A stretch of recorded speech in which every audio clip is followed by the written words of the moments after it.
நேயர்கள் அனைவருக்கும் வணக்கம். வணக்கம் தமிழேலா. வணக்கம் பிரியமதா. நேயர்கள் அனைவருக்கும் இனிமையான வணக்கங்கள். இன்றைய நாளிலே நாங்கள் இருவரும் ஒன்று சேர்ந்திருக்கின்றோம். பெண்களை பற்றி பேச போகின்றோம். நிச்சயமாக சந்தோஷமாக இருக்கின்றது. நேயர்களோடு பேசுவதற்கும் சந்தோஷமாக இருக்கிறது. நாங்கள் ஒன்று சேர்ந்திருப்பது என்பதும் சந்தோஷமாக இருக்கிறது. இன்றைய நாள் ஏதோ நாங்கள் இன்னும் விவாகரத்து பெற்று பிரிந்து சென்றவர்கள் போல நீங்கள் பேசுகிறீர்கள் தமிழில். அப்படி அல்ல நேயர்களை, நாங்கள் நீண்ட கால இடைவெளிக்கு பின்னர் ஒன்று சேர்ந்து உங்களுக்கு ஒரு நிகழ்ச்சியினை வழங்க இருக்கின்றோம். அதுவும் இன்றைய நாளிலே உங்களுக்காக ஒரு இருவரும் சேர்ந்து ஒரு நிகழ்ச்சியை வழங்குகின்றோம் என்பது இரட்டிப்பு மகிழ்ச்சியை தான் தருகின்றது. இன்றைய பெண்கள் பற்றிய நிகழ்ச்சி. கண்டிப்பாக அதைத்தான் சொல்ல வேண்டும். என்ன அப்படி இந்த நாள் அவ்வளவு என்ன முக்கியத்துவம் அப்படி என்று நாங்கள் பேசுகின்றோம்னா, நாங்கள் பேசுகின்ற பூரிப்பிலே உங்களுக்கு விளங்கி இருக்க வேண்டும். என்று மார்ச் 8ஆம் தேதி ஒவ்வொரு மாதத்துக்கும் ஒவ்வொரு சிறப்பு இருப்பது போல இந்த மார்ச் மாதம் என்பது எங்களுக்குரிய மாதம், அதாவது பெண்களுக்குரிய மாதம் என்று சொல்வதில் நாங்கள் பெருமைப்பட்டுக் கொள்ள வேண்டும். பெண்களை பற்றி நாங்கள் நிகழ்ச்சி செய்ய போகின்றோம். எங்களை பற்றி நாங்கள் நிகழ்ச்சி செய்ய போகின்றோம். எங்களை பற்றியெல்லாம் நாங்கள் விழா வாரியாக உங்களோடு 1 மணி நேரம் பேச போகின்றோம். அந்த வகையிலே நிலா, இந்த பெண்கள் பெண்கள் பெண்கள் ஒவ்வொரு வெற்றிக்கு பின்னாலும் பெண் இருப்பார்கள், பெண் இருப்பாள் என்று சொல்வார்கள். இந்த எந்த வகையிலே நியாயமாக இருக்கின்றது? பெண்களை நேரடியாக பார்க்காத ஆண்கள் எல்லாம் நிறைய பேர் வெற்றி பெற்றிருக்கின்றார்கள். உண்மையிலே இந்த கூற்றிலே சரியோ பிழையோ என்பது தெரியாது. ஆனால் வெற்றி வாகைக்கான வழிகளில் சில வேளைகளில் பெண்கள் உதவி இருக்கலாம் இல்லையா? நிச்சயமாக. அதான், ஒரு பெண் இல்லாமல் எந்த ஒரு ஜீவனும் இந்த உலகிலே தோன்றி இருக்க முடியாது இல்லவா? அந்த ஜீவனை இந்த உலகுக்கு அறிமுகப்படுத்தியது கூட இந்த பெண்ணியம், இந்த தாய்மை தான். இதற்கு மேல் என்ன பெருமை வேண்டி இருக்கின்றது? அதனால் தான் எல்லா வெற்றிக்கு பின்னாலும் பெண்கள் இருக்கின்றார்கள் என்று சொல்வார்களோ தெரியவில்லை. உண்மையிலே இந்த பொது வெளிகளிலும் ஊடகங்களிலும் பெண்ணியம் பற்றிய விவாதம் நடக்கும் போது ஒரு விஷயம் தெளிவாக தெரியும். என்னவென்று சொன்னால், பெண்ணியம் என்றாலே ஆணுக்கு எதிரானது, ஆண்களை அடக்கியாள நினைப்பது அல்லது ஆண்களை முற்று முழுவதுமாக வெறுத்து ஒதுக்குவது என்ற கருத்து பரவலாக எல்லோரிடம் இருக்கின்றது. இந்த குறிப்பாக ஆண்களிடம் அவர்களே பெண்களுக்கான கருத்தையும் உருவாக்குகின்ற அதிகாரத்தில் உள்ளதால் பெண்கள் பலரிடம் இது இருக்கின்றது என்று சொல்லலாம், இல்லை என்று சொல்ல முடியாது. ஆண்களை எதிரிகளாக கருதுபவர்களாகவே பெண்ணியவாதிகளை எல்லோரும் பார்க்கின்றார்கள். நாங்கள் கூட இப்போது ஆண்களுக்கு எதிரானவர்களாக 2 பேரும் கண்களுக்கு முன்னாலே தெரிவோம். நிச்சயமாக அப்படி இல்லை. அப்படி ஒருவரும் எங்களை பற்றி எண்ணிவிடாதீர்கள். நாங்கள் நடைமுறை சார்ந்த விடயங்களிலே இந்த பெண்களுக்கு என்ன சுதந்திரம் இருக்கிறது, இந்த பெண்களுடைய நடைமுறை விடயங்களிலே பெண்களை நீங்கள் அணுகி பார்த்தால் அவர்களுடைய இந்த உரிமைகளுக்கும் இந்த சுதந்திரத்துக்கும் அவர்கள் என்னவெல்லாம் செய்கின்றார்கள் என்பது பற்றி தான் நாங்கள் பேசுகிறோம். இதனால் பெண்ணியம் பற்றி பேசுகின்றோம் என்பதனால் இது ஆண்களுக்கு எதிரான ஒரு வாதம் என்பது மட்டும் நிச்சயமாக கிடையாது, இல்லையா? கிடையாது. ஆனால் பெண்களுக்கு இருக்கின்ற உரிமைகள், பெண்களுக்கு இழைக்கப்படுகின்ற அநீதிகள், பெண்களுக்கு இழைக்கப்படுகின்ற கொடுமைகள், பெண்களால் இந்த சமூகத்திற்கு ஏற்படுகின்ற நன்மைகள் பற்றியெல்லாம் நாங்கள் நிச்சயமாக பேச போகின்றோம். உண்மையில் பெண் இல்லாத எந்த இடமும் ஒரு சந்தோஷமான இடமாக இருந்து விடாது. ஔவையார் சொல்லி இருக்கின்றார். நிச்சயமாக இது பெண்ணியம் பற்றி பெண் விடுதலைக்காக போராடியவர்களே ஒரு ஆண் தான் மிக முக்கியமானவராக இருக்கின்றார். பாரதியார் அன்று இந்த பெண் விடுதலை, பெண் கல்வி இதையெல்லாம் பற்றி அவர் அன்று பேசவில்லை என்றால் இன்று நாங்கள் இப்படி பேசிக் கொண்டிருப்பதும் கூட எங்களுக்கு ஒரு கேள்விக்குறியான ஒரு விடயமாகத்தான் இருந்திருக்கும். நிச்சயமாக ஒரு ஆண் எடுத்து வைத்த காலடியைத்தான் பெண்கள் எல்லோரும் சேர்ந்து நடாத்தி கொண்டிருக்கின்றார்கள். உண்மையான விஷயம் அதைத்தான் சொல்லியிருக்கின்றார் ஔவையார். நீரில்லா நெற்றிபால், ஆறில்லா ஊருக்கு அழகுபால், பால் மடக்கொடி இல்லால் மனை என்று சொல்லியிருக்கின்றார். ஒரு பெண்ணில்லாத வீடு பாலடைந்து விடும். அதே போல ஒரு பெண்ணில்லாத நாடும் பாலடைந்து விடும். ஒரு பெண்ணில்லாத சமூகமும் எல்லாவற்றிலிருந்து விடுபட்டு போகும். பெண் இருக்கின்ற இடத்தில் தான் ஒரு தனித்துவமான ஒரு அழகிய ஒரு சமூக சூழல் உருவாகும், இல்லையா? நிச்சயமாக. மங்கையராய் பிறப்பதற்கே நல்ல மாதவம் செய்திட வேண்டும் அம்மா என்று கூட எங்களுடைய பெரியோர்கள் கூறுகிறார்கள், இல்லையா? இன்றைய இந்த மார்ச் மாதம் 8ஆம் தேதியிலே நாங்கள் உலகளவிலே பெண்களை பற்றி சிந்தித்து, மகளிரை பற்றி சிந்தித்துக் கொண்டிருக்கின்ற இந்த மகளிர் தினத்திலே இந்த பெண்கள், அவர்களுடைய சிறப்புகள், அவர்களுடைய உரிமைகள், அவர்களுடைய சுதந்திரம் எவ்வாறு அமைய வேண்டும் என்பதையெல்லாம் பற்றி நாங்கள் நிகழ்ச்சியிலே தொடர்ந்து இன்னும் விரிவாக பேசலாம். அதற்கிடையில் ஒரு பாடல் கேட்டு விடுவோம் தமிழில். நேர்களும் கேட்கணும், இல்லையா? கண்டிப்பாக. கண்ணின் மணியே கண்ணின் மணியே போராட்டமா, உன் கண்களில் என்ன கண்களில் என்ன நீரோட்டமா, பெண் முன்னேற்றம் எல்லாம் பெரும் பேச்சோடுதானா, பழப்பாட்டோடுதானா, அது ஏட்டோடுதானா, நாள்தோறும் நாடும் உண்மைகள் தானா, கண்ணின் மணியே கண்ணின் மணியே போராட்டமா, உன் கண்களில் என்ன கண்களில் என்ன நீரோட்டமா.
இந்த மகளிர் தினத்திலே நாங்கள் பெண்கள் பற்றி பேசிக் கொண்டிருக்கின்றோம். ஒரு மாநில வரலாற்றின் பின்னாலே ஒரு பெண் இருப்பது உண்மை. இது வரலாற்றினுடைய உண்மை என்றுதான் நாங்கள் சொல்ல வேண்டும்.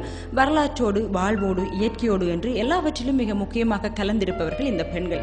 அது அன்று தொற்று இன்று வரைக்கும் இந்த மண்ணிலே நிகழ்ந்து கொண்டிருக்கின்ற மிகப்பெரிய சாதனை என்றுதான் நாங்கள் சொல்ல வேண்டும். படைத்தவர்கள் அவ்வாறான பெரும் சாதனைகளை படைத்தவர்களும் எண்ணற்றவர்களாக இருக்கின்றார்கள்.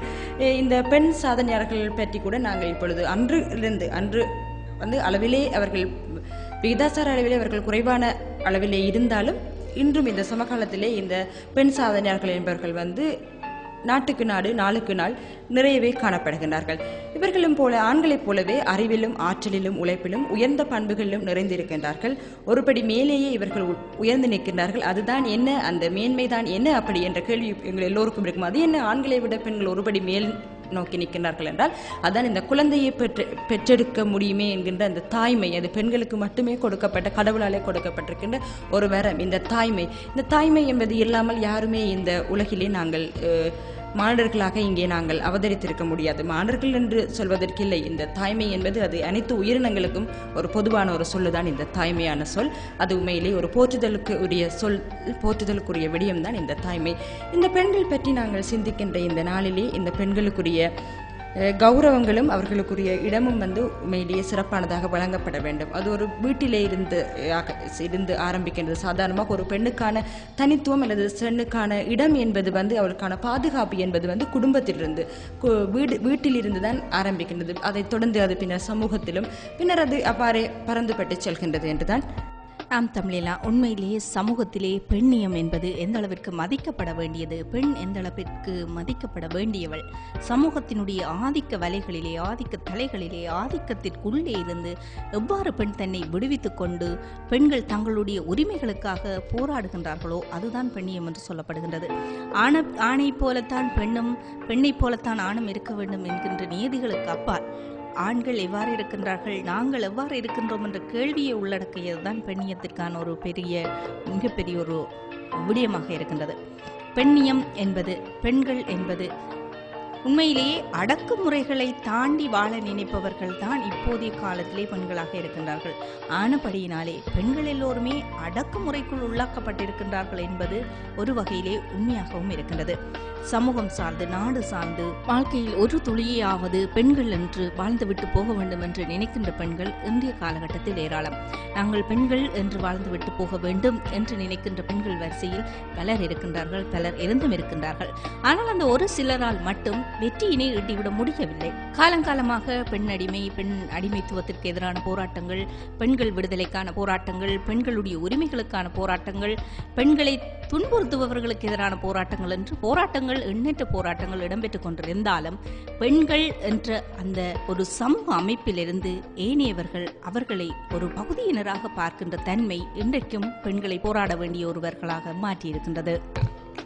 நான் நினைக்கின்றேன், நாங்கள் அடிப்படையில் ஒரு விடயத்தை சிந்திக்க வேண்டியிருக்கிறது. ஏன் இந்த பெண்ணியம் என்ற சொல், அந்த வேர்டு உருவாக்கத்துக்கு கூட ஏதோ ஒரு அடிப்படை இருக்கின்றது. இல்லை என்றால் அது தானாகவே அந்த வார்த்தை அல்லது இப்பொழுது நாங்கள் பெண்ணியம் என்று பொதுவாக பரவலாக ஊடகங்களில் சரி எல்லாவற்றிலும் பேசுவதற்கு வாய்ப்பு வந்திருக்காது. ஏன் அப்படி என்ற அந்த சொல்லுக்கான தோற்றத்தை எங்கே நாங்கள் வைத்தோம்? எங்களுடைய சமுதாயத்திலே தான் நாங்கள் வைத்தோம். இல்லை என்றால் அப்படி ஒரு பேச்சுக்கே இடம் வந்திருக்காது. பெண்களுக்குரிய அடக்குமுறைகளோ அல்லது அவர்களுக்குரிய சரியான அடக்குமுறைகள் இப்பொழுது ஓரளவுக்கு இப்பொழுது குறைந்திருந்தாலும் ஆனால் சரியான சுதந்திரமும் பாதுகாப்பும் தான் நாங்கள் இப்பொழுது தேட வேண்டியிருக்கிறது.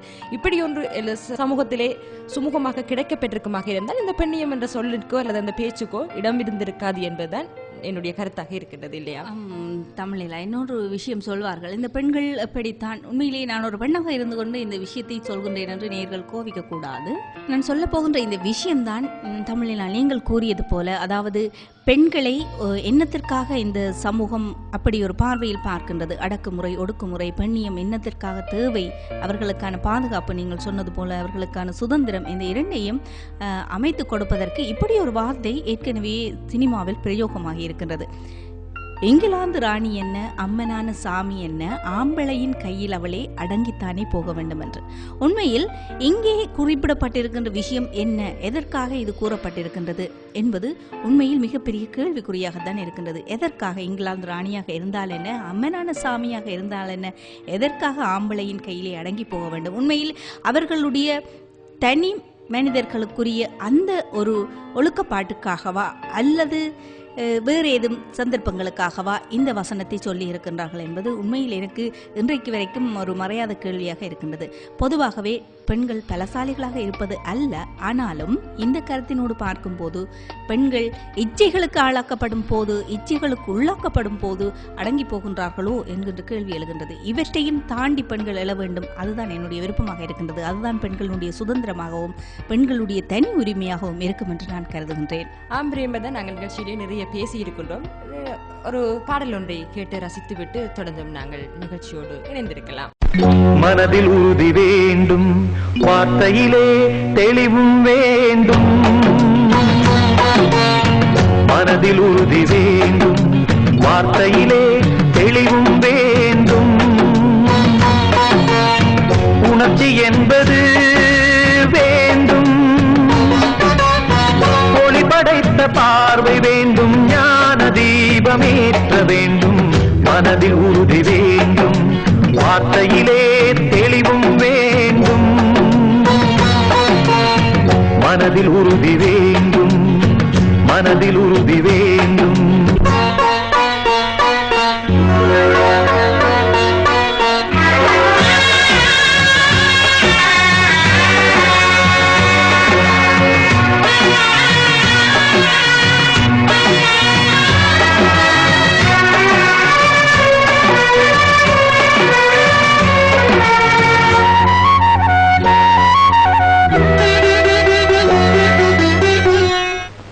இடைவரும் பலவித தடைகளை தகர்த்திங்கு வாழ்ந்து காட்ட வேண்டும்.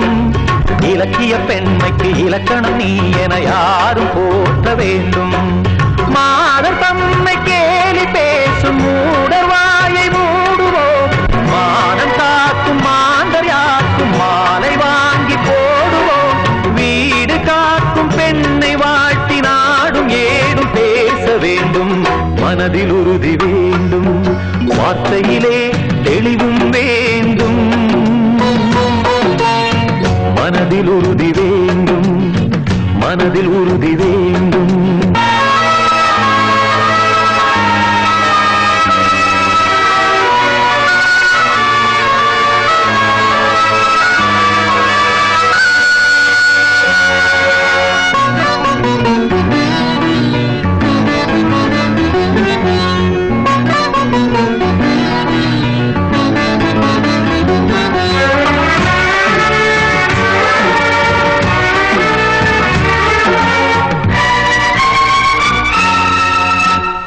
சமைக்கின்ற கரங்களும் சரித்திரம் படைப்பதை பூமி பார்க்க வேண்டும்.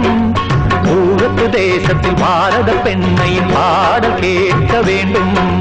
பெண்கள் கூட்டம் பேய்கள் என்று பாடல் சொன்ன சித்தர்களும், ஈன்ற தாயும் பெண்மை என்று எண்ணிடாத பித்தர்களே, பேசினாலும் பேசினாலும் அஞ்சிடாமல் வாழ வேண்டும். மனதில் உறுதி வேண்டும், வார்த்தையிலே தெளிவும் வேண்டும். மனதில் உறுதி வேண்டும், மனதில் உறுதி வேண்டும். நேயர்கள் மகளிர் தின சிறப்பு நிகழ்ச்சியோடு இணைந்திருக்கின்றீர்கள். இன்றைய நாளினுடைய சிறப்பு மகளிருக்கே உரியதானதாக இருக்கின்றது. ஒரு சமூகத்தினுடைய ஆதிக்க தலைகளிலே இருந்து தங்களை விடுவித்துக் கொண்டு பெண்கள் எல்லா தளங்களிலும் பெயர் பெற்று புகழ் பெற்று எல்லா இடத்திலும் சுதந்திரமாக வாழ வேண்டும் என்கின்ற ஒரு தொனி பொருளோடு உருவாக்கப்பட்டிருக்கின்ற நாளாக இன்றைய நாள் இருக்கின்றது. நாங்கள் வாழ்ந்து கொண்டிருக்கின்றோம், நாங்கள் மடிந்து கொண்டிருக்கின்றோம், நாங்கள் இழந்து கொண்டிருக்கின்றோம், பெற்றுக்கொண்டிருக்கின்றோம் என்பதற்கும் அப்பால் நாங்கள் இந்த உலகத்தில் பெண்ணாக நிலைநிறுத்தப்பட்டிருக்கின்றோம் என்பதை நாங்கள் இன்றும் ஒரு முறை மீட்டு பார்க்க வேண்டும். எல்லா வகையிலும் பெண்களுக்கான அடக்குமுறைகள் ஒடுக்குமுறைகள் இருக்கின்ற போதிலும் பெண்களுக்கே என்று இருக்கின்ற சிறப்பான சில அம்சங்களை நாங்கள் வரவேற்றுக் கொள்ளத்தான் வேண்டும்.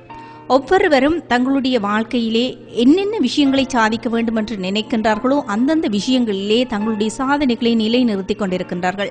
குறிப்பாக பெண்களுக்கு விடுதலை இல்லை, பெண்களுக்கான சிறப்புரிமைகள் மறக்கப்படுகின்றன, அவர்களுக்கான சிறப்புரிமைகள் கிடைக்கப்பெறுவதில்லை என்ற வாதங்கள் எல்லாம் எழுந்து கொண்டிருக்கின்றது. இதற்காக பெண்ணியவாதிகள் பலர் எழுந்து போராடி கொண்டிருக்கின்றார்கள். குறிப்பிட்ட சில காலப்பகுதிக்குள் மட்டும் சில ஊடகங்களூடாகவோ சில அமைப்புகள் ஊடாகவோ பெண்களுக்கான சில அறிவுரைகள் சில நடவடிக்கைகள் எடுக்கப்படுகின்றது. அதே வேகத்திலே அவை குறைந்து போகின்றது. பெண்களுக்கு இருக்கின்ற பாதுகாப்பும் பெண்களுக்கு இருக்கின்ற சுதந்திரமும் ஏதோ ஒரு வகையிலே மழுங்கடிக்கப்பட்டு கொண்டு போகின்றது. எங்களுடைய நாட்டிலும் சரி, அயல் நாடுகளிலும் சரி, அதே நேரம் உலகளாவிய ரீதியில் இருக்கின்ற ஒவ்வொரு சமூகத்திலும் பெண்களுக்கான அடக்குமுறைகள் ஒடுக்குமுறைகள் இருக்கின்றன. சில சமூகத்தில் இருக்கின்ற பெண்களுக்கு மிக கடுமையான தண்டனைகள் கூட இருக்கின்றன. அதாவது ஒருவரை பார்க்கக்கூடாது, ஒரு ஆணோடு பார்க்கக்கூடாது, ஒரு ஆணை பற்றி பேசக்கூடாது, ஒரு ஆணோடு நல்ல அன்பு ரீதியான உறவுகளை பேணக்கூடாது என்கின்ற அளவில் கூட வெளிநாடுகளில் பல நாடுகளில் பெண்களினுடைய சமூக அமைப்புகளில் மாற்றங்கள் இருக்கின்றன. குறிப்பாக எல்லா நாடுகளிலும் பெண் விடுதலை பற்றிய ஒரு வெளிப்படையான பெண்களுக்கான ஒரு விழிப்புணர்வான தன்மை எங்குமே காணப்படுகின்றது. அடக்குமுறைகள் என்கின்ற ஒரு சிறிய வலைக்குள்ளேயே பெண்களை அடக்கி வைத்துக் கொள்கின்றார்கள். அந்த வார்த்தையை எடுத்து விட்டால் பெண்களுக்கான சுதந்திரம் கிடைத்துவிடும். பெண்களுக்கான அடக்குமுறை என்கின்ற அந்த வார்த்தையை இந்த எந்த மொழிகளிலும் இல்லாமல் போய்விட்டால் பெண்களுக்கான சுதந்திரம் கிடைத்துவிடும். பெண்கள் அடக்கப்படுகின்றார்கள், பெண்கள் ஒடுக்கப்படுகின்றார்கள் என்பதற்கு குரல் கொடுப்பவர்கள் ஆண்களாக இருந்தாலும் சரி, பெண்களாக இருந்தாலும் சரி, பெண்களினுடைய அடக்குமுறைக்கு எதிரானது என்று அல்லாமல் பெண் விடுதலைக்கு ஆனது என்கின்ற ஒரு தொனிப்பொருளே அந்த குரல் அமையும் போது நிச்சயமாக பெண்களுக்கான விடுதலை கிடைத்து விடுகின்றது. சமூகத்திற்காக சமூக நல்லநோக்கத்திற்காக உழைக்கின்ற பெண்கள் இந்த சமூகத்தில் ஏராளமானவர்கள் இருக்கின்றார்கள். ஒரு சமூகத்தை நல்ல நிலையிலே கட்டியெழுப்ப வேண்டும் என்கின்ற பெரிய ஆவா பெண்கள் மத்தியில் தான் இருக்கின்றது. சமூகம் எப்போதுமே பெண்களினுடைய கைப்பாட்பட்டுத்தான் எழுகின்றது, வீழ்கின்றது, நசுங்குகின்றது, வீழ்ச்சி அடைகின்றது, எழுச்சி அடைகின்றது. எல்லாமே பெண்களுடைய ஒரு சமூகத்தினுடைய நாகரிகத்தையும் சரி, ஒரு சமூகத்தினுடைய கலை கலாச்சாரத்தையும் சரி, ஒரு சமூகத்தினுடைய வரலாற்றையும் சரி, பெண்களை தவிர வேறு எவராலும் மிக எளிமையாக மிக வலிமையாக பாதுகாத்து விட முடியாது. இது எல்லா சமூகத்தில் இருப்பவர்களுக்கும் உண்டு. ஆண்கள் எல்லா சமூகத்தில் இருக்கின்ற ஆண்களும் தங்களுடைய கலை கலாச்சாரங்களை பேணுவது, தங்களுடைய சமூக அமைப்பினுடைய விதிமுறைகளை பேணுவது என்பது ஒரு இலகுவான காரியம் அல்ல. ஆனால் பெண்களால் மட்டும்தான் ஒரு சமூகத்தினுடைய கலையையும் கலாச்சாரத்தையும் விழுமியத்தையும் மிக நன்றாக மிக நேர்த்தியாக கையாள முடியும், அதே நேரம் பாதுகாத்துக் கொள்ள முடியும். இவ்வாறெல்லாம் ஏராளமான சிறப்புகளை கொண்டிருக்கின்ற பெண்களுக்கு விடுதலை என்கின்ற ஒரு போர்வையிலே கிடைக்கப்பெறாமல் இருக்கின்றவை எவை என்று பார்த்தால் ஏராளம் ஏராளம் ஏராளம். அந்த ஏராளமான விஷயங்களில் ஒன்று சிலதுதான் பாதுகாப்பும் சுதந்திரமும். இந்த பாதுகாப்பும் சுதந்திரமும் என்கின்ற இந்த இரண்டும் இருந்துவிட்டால் அந்த ஏராளமான விஷயங்கள் எல்லாம் படிப்படியாக ஒன்றுக்கு பின் ஒன்றாக அவர்களுக்கு கிடைத்துவிடும் என்பது பெரிய ஒரு அவாவான பெரிய ஒரு கேள்வியான விஷயம். நிகழ்ச்சியில் இப்போது ஒரு பாடலை கேட்போம் நேயர்களே.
சொல்லி போகாதா சீதையின் கண்ணீரும் சீக்கிரம் காயாதா ஓடத் தண்ணி உப்பு தண்ணி ஆகவும் ஆகாது பெண் மனசு மாறவும் மாறாது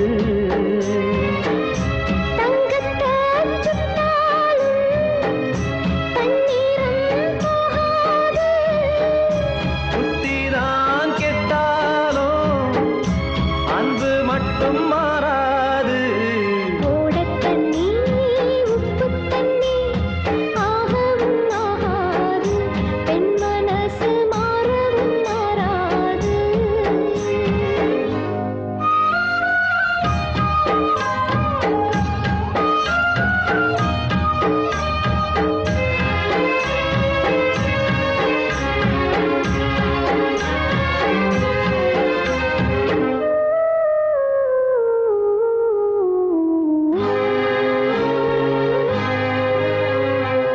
ஊரெல்லாம் சொல்லித் திரியும் யாருக்கு புத்தி இல்ல நான் சொல்வேன் ஊருக்கு புத்தி இல்ல பெண் வாழ்வில் எல்லாமே அவளுக்கும் சாவுக்கும் சக்தி இல்ல பின்னென்ன சாமிக்கும் வெட்கமில்ல தாலி கட்ட ஆளானாள் தாலி கட்டி சேயானாள் மாலை தந்த கண்ணாளன் மங்கைக்கொரு தாயானாள் கட்டிலுக்கு வந்தாலும் தொட்டிலுக்கு பாட்டானாள் ஓடத் தண்ணி உப்பு தண்ணி ஆகவும் ஆகாது பெண் மனசு மாறவும் மாறாது தங்கத்தை சுட்டாலும் தண்ணீரம்